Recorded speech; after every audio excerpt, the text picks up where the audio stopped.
మీరు మీరు ఒక మాట చెప్పారు లాస్ట్ మన ఇంటర్వ్యూలో కలిసినప్పుడు, నువ్వు ఎంచుకున్న ఫీల్డ్‌లో వచ్చావు కాబట్టి నువ్వు సక్సెస్ అయిపోయినట్టే. మిగతాదంతా బోనస్సే. కరెక్ట్. ఎక్కువ ఆలోచించుకో, హ్యాపీగా లైఫ్‌ని లీడ్ అంతే చేయి. అంతే. Yeah, happiness is key to the uh success. Philosophy నేను ఫాలో అవుతాను సార్. హాయ్ హలో నమస్తే, నేను మీ anchor Dhanush. Welcome to I Dream. ఈరోజు మనతో పాటు నా గెస్ట్ హరీష్ శంకర్ గారు. ఆల్మోస్ట్ చాలా గ్యాప్ తర్వాత మిస్టర్ బచ్చన్ అనే ఫిలింతో మనందరి ముందుకు వచ్చేస్తున్నారు. ఒక్క మాటలో హరీష్ శంకర్ గారి గురించి చెప్పాలంటే గట్స్ ఉన్న డైరెక్టర్ మా హరీష్ శంకర్ గారు. Sir hi sir. Thank you so much. మా హరీష్ శంకర్ అన్న కాబట్టి నేను అక్కడ పడిపోయా, ఫిదా అయిపోయా. అంటే ఆల్మోస్ట్ మనం 5 years బ్యాక్, 5 years అవ్వలేదు, 4 years బ్యాక్, 4కి 5కి మధ్య 1 year 1 year థింగ్. చాలా బిగ్ థింగ్. 1 year అంటే సినిమా అయిపోద్ది. అది సార్. అది అప్పుడు కలిసాము. అంటే అది నా కెరీర్ స్టార్టింగ్. మీరు రిసీవ్ చేసుకున్న విధానము అండ్ మీరు నన్ను కంఫర్ట్ చేసిన విధానము, అక్కడ నేను మీకు కనెక్ట్ అయ్యా. చూడు, నేను మీడియా పట్ల ఇంత ఫ్రెండ్లీగా ఉంటాను, ఇంత కంఫర్ట్ ఇస్తుంటాను, అయినా సరే హరీష్ వర్సెస్ మీడియా అంటారు. ఎలాగ? అది తప్పు కదా. అదే సార్, ఇంత ఫ్రెండ్లీగా ఉంటారు, మధ్యలో ఈ మీడియాతో ఇష్యూస్ ఏంటి, అసలు ఏం జరుగుతుంది ఏంటి అనేది నాకు క్వశ్చన్. దాన్ని ఏమంటారంటే పళ్ళున్న చెట్టుగా రాళ్ళ దెబ్బలని పడదాం, భరిద్దాం, ఏం చేస్తాం. కానీ ఎక్కడ మీ పాయింట్ ఏంటో నాకు అర్థం కాలేదు సార్. మనిషితోనా లేదంటే ఆ వ్యవస్థతోనా? వ్యవస్థలతో ఎలా తప్పు పడతావు? వ్యవస్థలకి ఆన్సరబుల్ ఎవరు ఉంటారు? వ్యవస్థను తప్పు పడదామా? ఒక ఆటో డ్రైవరు ఒక అమ్మాయిని ఏదో చేసాడని చెప్పి మొత్తం ఆటో డ్రైవర్లు అందరి మీద పగబట్టేస్తారా? అలా చేయకూడదు కదా. It's always individual. బట్ నేనున్న ఈ 5 years నేను అబ్జర్వ్ చేస్తున్న మీడియాలో ఆల్మోస్ట్ సెలబ్రిటీస్ అందరూ కూడా ఒక మాట మాట్లాడాలన్నా, ఒక పాయింట్ రేస్ చేయాలన్నా కూడా కొంచెం ఇబ్బంది. మనకెందుకు, మన పని మనం చేసుకుంటూ వెళ్ళిపోతుంది. మన సినిమా రిలీజ్ అయిందా, హిట్ అయిందా, ఓకే, ఫ్లాప్ అయిందా, ఇంకో సినిమా చేసుకుందాం, ఈ పాయింట్లో ఉన్నారు. కానీ ఎక్కడ మీలా రేస్ చేసి మాట్లాడిన వాళ్ళు లేరు. మీరు ఎందుకు రేస్ చేయాల్సి వస్తుంది ప్రతి టాపిక్? అంటే ఎందుకు రేస్ చేయకూడదు? నా క్వశ్చన్ ఏంటంటే, నేను అడగట్లా, మామూలుగా చెప్తాను, ఎందుకు రేస్ చేయకూడదు? నేను రోడ్డు మీద ఏదన్నా ట్రాఫిక్ జామ్ అయితేనో, లేకపోతే ఏదన్నా అక్కడ నా జిహెచ్ఎంసీ ప్రాబ్లం ఉంటేనో, అది నేను నా ఇండస్ట్రీ కాదు, నా ఇండస్ట్రీ సమస్య కాదని చెప్పి నేను ఎప్పుడు వదిలేదే. ఒక platform, technology develops, technology should contribute to the growth of a society. ఒక మంచి టెక్నాలజీ డెవలప్మెంట్ అది మానవాళి యొక్క అభివృద్ధికి ఉపయోగపడాలి. ఓకే, సో నేను ట్విట్టర్ హ్యాండిల్ అలా యూజ్ చేస్తాను. ది సేమ్ టైం ట్రోలింగ్కి క్రిటిసిజంకి డిఫరెన్స్ ఉంది. సో ఎప్పుడైతే క్రిటిసిజం అనే లైన్ దాటి ట్రోలింగ్ స్థాయికి వెళ్తారో అప్పుడే నేను మాట్లాడదా. ఇప్పుడు నువ్వే చెప్పావు చాలా ఫ్రెండ్లీగా నేను చేసుకున్నాను. ఎంతమంది నేను ఆ మాట్లాడిన 2-3 కాకుండా మిగతా వీడియో ఏదైనా ఒకటి చూపించండి. హరీష్ శంకర్ పలానా జర్నలిస్ట్ని పలానా ఇలా మాట్లాడాను కానీ, లేకపోతే వాళ్ళని ఇలా కార్నర్ చేసాడు కానీ చూపించండి వేరేది.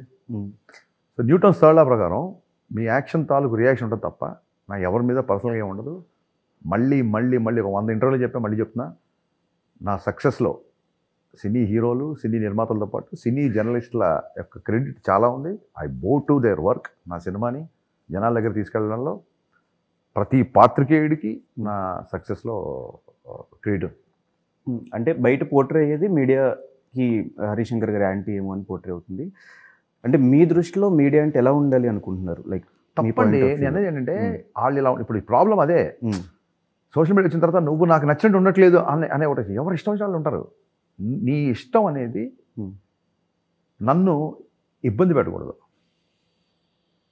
ఇప్పుడు ఒక సినిమా బాలేని నేను రివ్యూ రాస్తే నువ్వు ఇబ్బంది పడతావంటే అది కాదు. నువ్వు కంటెంట్ని విమర్శించిన కాలం నేనేం మాట్లాడను. నా సినిమాలకి జీబీ గారు కానీ ఇంకోళ్ళు కానీ ఎప్పుడు ఏం గ్రేట్ రివ్యూస్ ఎప్పుడు ఇవ్వలేదు. వాళ్ళతో ఎప్పుడు నాకు సున్నం లేదే, అస్సలు లేదే, ఉండదు. అసలు మనం ఇంత డిస్కషన్ కూడా చేసుకోవద్దు. All thing is on the YouTube. నేను మాట్లాడిన వాళ్ళు ఎవరు అనేది మీకు తెలుసు క్లియర్గా. So how it goes. Yes, okay sir. So coming to mister Bachchan, అంటే మీ రీమేక్స్లో నాకు బాగా ఇష్టం, లాస్ట్ టైం చెప్పా గబ్బర్ సింగ్. నేను దబాంగ్ చూసిన నాకు అంత కిక్ ఫ్యాక్టర్ రాలేదు, కానీ గబ్బర్ సింగ్ చూసిన తర్వాత అసలు దానికి దీనికి సంబంధం లేకుండా మీ స్థాయిలో మీరు కమర్షియల్ ఎలిమెంట్స్ అంతా యాడ్ చేసిన విధానం నాకు బాగా నచ్చింది. సో ఇందులో రైడ్కి దీనికి ఏ డిఫరెన్సెస్ మీరు చూపించబోతున్నారు? అలాగే ఉంటుంది. దబంగ్కి గబ్బర్ సింగ్ ఎంత డిఫరెన్స్ ఉందో, రైడ్కి మిస్టర్ బచ్చన్కి అంతే డిఫరెన్స్ ఉంటుంది. That much I can assure. So ఏమేమి చేంజెస్ చేశారు మాకు రైడ్ కంటే? దీనికి చూడాలి చేంజెస్. బేసిక్ ఇందులో హైలైట్స్ ఏంటంటే 90s బ్యాక్డ్రాప్, అది చాలా ఇంట్రెస్టింగ్గా ఉంటుంది. రవితేజ గారి క్యారెక్టరేషన్ సినిమాలో ఆనెస్టీ ఈజ్ ద హీరో, అది చాలా బాగుంటుంది. కొత్త అమ్మాయిని ఎందుకు పెట్టామంటే గ్లామర్ చూపిద్దాం అనుకుంటుంది కాదు. ఏ హీరోయిన్ పెట్టినా ఆవిడ తాలూకు ప్రీవియస్ సినిమాలన్నీ గుర్తొస్తుంది. 90sలో ఒక వీధిలో ఒక అమ్మాయి ఇలా ఉండేదేమో అని ఒక ఫీలింగ్ రావాలి సినిమా చూసిన వాళ్ళకి. ఆ టైంలో ఒక అమ్మాయి అలా లంగావణి వేసుకుని ఆ వీధులు అలా తిరిగేదేమో. అప్పుడు ఆడియన్స్ ఇప్పటివరకు చూడని ఫేస్ చూడాలని నా యొక్క ఫీలింగ్. సార్ రీమేక్స్ మీ దగ్గరికి వస్తే మీరు రీమేక్ని సెలెక్ట్ చేసుకుంటారు అంటే రైట్? రెండు జరుగుతుంటాయి. గబ్బర్ సింగ్ నా దగ్గరికి వచ్చింది. మిస్టర్ బచ్చన్ నేను సెలెక్ట్ చేసుకున్నాను. ఓకే.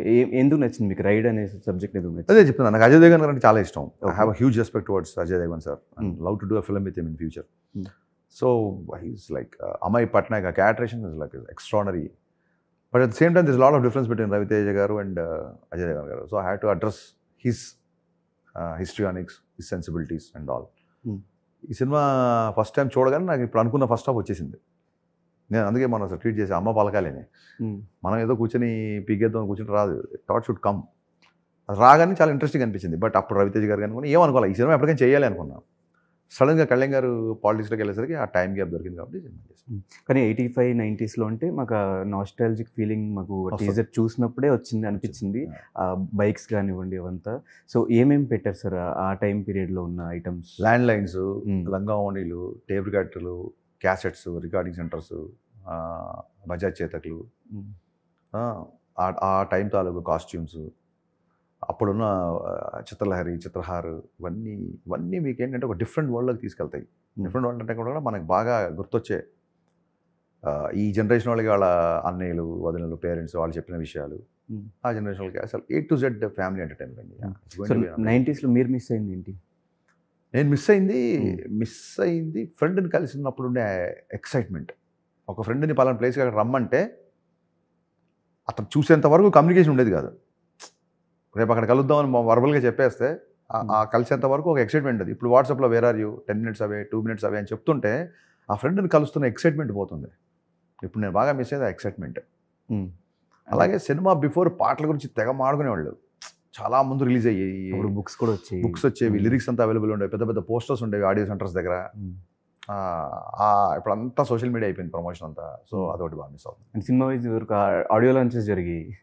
జరిగేది. సో ఆ పరంగా ప్రమోషన్స్ ప్లాన్ చేయలేదు సార్ ఇదివరకు? సరే, మోరల్లెస్ మనం కూడా చేస్తాం ప్రీ రిలీజ్ ఈవెంట్ అని. ఈవెంట్స్ ఇంపార్టెంట్ కాకుండా సరే మెయిన్ ఆ ఎక్సైట్మెంట్ మిస్ అవుతాం. బేసిక్ ఎక్సైట్మెంట్ అప్పుడు ఎక్కువ ఉండేది. అప్పుడు కొంచెం డిస్క్లోజ్ చేసి ఉండే మ్యాటర్స్ అన్ని. ల్యాండ్ లైన్కి ఒక అమ్మాయికి ఫోన్ చేస్తే గౌకి ఎవరు మగవాళ్ళు ఫోన్ అయితే టక్కని ఫోన్ పెట్టేసేవాళ్ళం. అవును. ఆ ఫోన్ రింగ్ అవుతున్నప్పుడు అతను హార్ట్ బీట్ ఉంటుంది చూసారు, ఆ అమ్మాయి ఎత్తుద్దా అనేది ఆ కైండ్ ఆఫ్ ఎక్సైట్మెంట్ మిస్ అవుతాం. సో మిరపకాయ తర్వాత చాలా సినిమాల తర్వాత మళ్ళీ సార్తో సినిమా చేస్తున్నారు. సో ఈ మధ్యలో ఎక్కడ మళ్ళీ చేద్దాము అనే థాట్స్ ఏం రాలేదు? చేసాం, 2-3 సార్లు ట్రై చేసాము, ప్రాజెక్ట్ సెట్ అవ్వలేదు, కొన్ని రీజన్స్ వల్ల సెట్ అవ్వలేదు, అంతే తప్ప చేయకూడదని లేదు. ఈ మధ్యలో కొన్ని వేల సార్లు కలిసి ఉంటాము, కలిసి హాలిడేస్కి వెళ్తుంటాం, బయటికి వెళ్తుంటాము. ఇప్పుడు ఆయన షూటింగ్ లేకపోయినా నేను నాకు షూటింగ్లో కానీ అందరం ఎప్పుడు ఒక చోట ఉంటాం అందరూ ఆల్మోస్ట్. ఎప్పుడు నాకే చిన్న మొహమాట వచ్చింది, ఫ్లాప్ ఇచ్చాము, తర్వాత మళ్ళీ పిలిచి మిరపకాయ ఇచ్చాడు, మళ్ళీ అన్నయ్య సినిమా అంటే అదేదో ఎదిగిన కొడుకు బయటికి వెళ్ళి తన బతుకు తను బతకాలి కదా, ఎదిగిన తమ్ముడు ఎంతకాలం హెల్ప్ చేస్తారు. సో అంతే తప్ప వేరే రీజన్ ఏంటి. సో అసలు మీ ఐడియాలజీ ఏంటి సార్ లైఫ్లో? మీరు నమ్మే ఐడియాలజీ ఇన్ ద సెన్స్ నేను ఈ ఐడియాలజీ పెట్టుకొని బతకాలి అలాగే అనుకోనండి. బేసిక్గా మనం మన వల్ల ఎవరికి ఇబ్బంది ఉండకూడదు first thing. At the same time మనం అనుకుంది బలంగా ఖచ్చితంగా చెప్పగలగాలి. అంటే మీ స్పీచెస్ చూసినా, మీ ఇంటర్వ్యూస్ చూసినా, మీ మైండ్ సెట్ కానీ, కళ్యాణ్ గారి మైండ్ సెట్ కానీ, రవితేజ గారి మైండ్ సెట్ కానీ, ఆ మాటలు కానీ సేమ్ యాజ్ ఇట్ ఈస్ ఒకేలా ఉంటే వాళ్ళతో కలవడం వల్ల ఐడియాలజీ ఏమైనా చేంజ్ అయిందా, లేకపోతే అంతకుముందు కూడా చిన్నప్పటి నుంచి మీ ఐడియాలజీ ఎలా? రెండు ఉండొచ్చు. బేసిక్ ఎలా ఉంటుందంటే వాళ్ళిద్దరు ఇన్ఫ్లుయెన్స్ ఉంటుంది నా మీద డెఫినెట్గా. చిన్నప్పటి నుంచి కెరీర్లో సినిమా ఇండస్ట్రీకి వచ్చిన తర్వాత ఎక్కువ లైఫ్ స్పాన్ రవినేతో, రాకముందు నుంచి పవన్ కళ్యాణ్ గారి ఇన్ఫ్లుయెన్స్. బట్ నేనేమంటానంటే చాలామంది చూస్తారు కదా వాళ్ళిద్దరు సినిమాలు, వాళ్ళిద్దరితో చాలామందికి సంబంధం ఉంది కదా. నేను 3 సినిమాలు చేస్తే మల్లేని గోపిచంద్ కూడా 3 సినిమాలు చేసాడు కదా. నేనేమంటానంటే నీలో సిమ్ కార్డ్ ఉంటే సిగ్నల్స్ వస్తాయి. సో నీలో కూడా ఎంతో కొంత అది ఉంది కాబట్టి మేబీ ఆ ఇన్ఫ్లుయెన్స్కి will get attracted or will be sounding like that. So ఎలా అనిపించింది సార్ రవితేజ గారితో మళ్ళీ థర్డ్ టైం వర్క్ చేయడం? అసలు కాదు, ఇప్పుడు మనం కలిసి 13 ఏళ్ళు అయితే ఆశ్చర్యపోతాం, కానీ రోజు కలిసి వాళ్ళము అదే సెట్లో కలుస్తాం అంతే, ఏముంటుంది. సో బిగ్గెస్ట్ క్వాలిటీ ఏంటంటే ఆయన మారలేదు. షాక్ అప్పుడు ఎలా ఉండడం, మిరపకాయ అప్పుడు ఎలా ఉండడం, ఇప్పుడు అలాగే ఉన్నారు. In fact more younger, is little more discipline now. ఎప్పుడు డిసిప్లిన్ ఉంది, ఇప్పుడు ఇంకా స్ట్రిక్ట్ డిసిప్లిన్లో, స్ట్రిక్ట్ డైట్లో, స్ట్రిక్ట్ ఎక్సర్సైజ్లో ఉన్నారు. సో అందుకే అంత గ్లామరస్గా ఉన్నారు. ఏ డిస్కషన్స్ అవుతుంటాయి సార్ జనరల్గా? మొత్తం A to Z, మీమ్స్ దగ్గర నుంచి ఇంకా మిగతా వాళ్ళ మీద అసలు ఇంకా ఇది అదేం లేదు. A to Z everything will talk. Travel దగ్గర నుంచి, ఫుడ్ దగ్గర నుంచి, ఫ్యాషన్ దగ్గర నుంచి, every topic under the sky discussion ఉంటుంది. So it's the best memory మీకు. మెమరీ అంటే రోజు కలుస్తూనే ఉంటాం కదా, కలుస్తూనే ఉంటారు. అందులో ఒక నేను రవి అన్నయ్య అందరం కలిసి న్యూయార్క్లో స్పెండ్ చేసిన టైం, హాలిడేకి వెళ్ళిన time is the best memory. ట్విట్టర్లో ఫోటో కూడా పెట్టా, ఇట్స్ ద బెస్ట్ మెమరీ. అలాగే ఒకసారి ఏదో షూటింగ్ అయిపోతే హాలిడే ఎక్స్టెండ్ చేసాం. షూటింగ్ అయిపోయిన తర్వాత ఒక 4-5 రోజులు ఉన్నాం. నేను, సుబ్బరాజు, మచ్చరవి, మెహర్ అండ్ అన్నయ్య. ఆ హాలిడే అయితే one of the best holiday. అంటే ఒక టైంలో రూమ్లో నవ్వుతూ కళ్ళెమ్మని నీళ్ళు వచ్చేసి ఈ పొట్ట ఇలా పట్టేసుకొని ఇంకా ఆపేయండి అని చెప్పి అసలు ఆపి రెస్ట్ తీసుకొని మళ్ళీ నవ్వి, ఇలాంటి సందర్భాలు, that's the best holiday actually. అలాగే సార్, చాలా తక్కువ మందికి ఇండస్ట్రీలో ఫస్ట్ సినిమాకి ఒక మంచి రికగ్నైజేషన్ వచ్చేస్తుంది. అలా భాగ్యశ్రీ ఈ సినిమాతో మంచి రికగ్నైజేషన్ ఆల్రెడీ రిలీజ్ అవ్వకముందే బయట మీమ్స్లో వైరల్ అవ్వడము, రీల్స్ అంతా వైరల్ అవుతూ వస్తున్నారు. సో ఈ సెలెక్షన్ ఎలా జరిగింది సార్? మామూలుగానే పూజాని డీజేకి తీసుకున్నట్టు, శృతి హాసన్ని గబ్బర్ సింగ్ తీసుకున్నట్టు, వాళ్ళ ఆల్బమ్ చూడడానికి వేరే సినిమాలు 1-2. ఈ అమ్మాయిని చూడగానే ఈ క్యారెక్టర్ చాలా బాగుంటుందని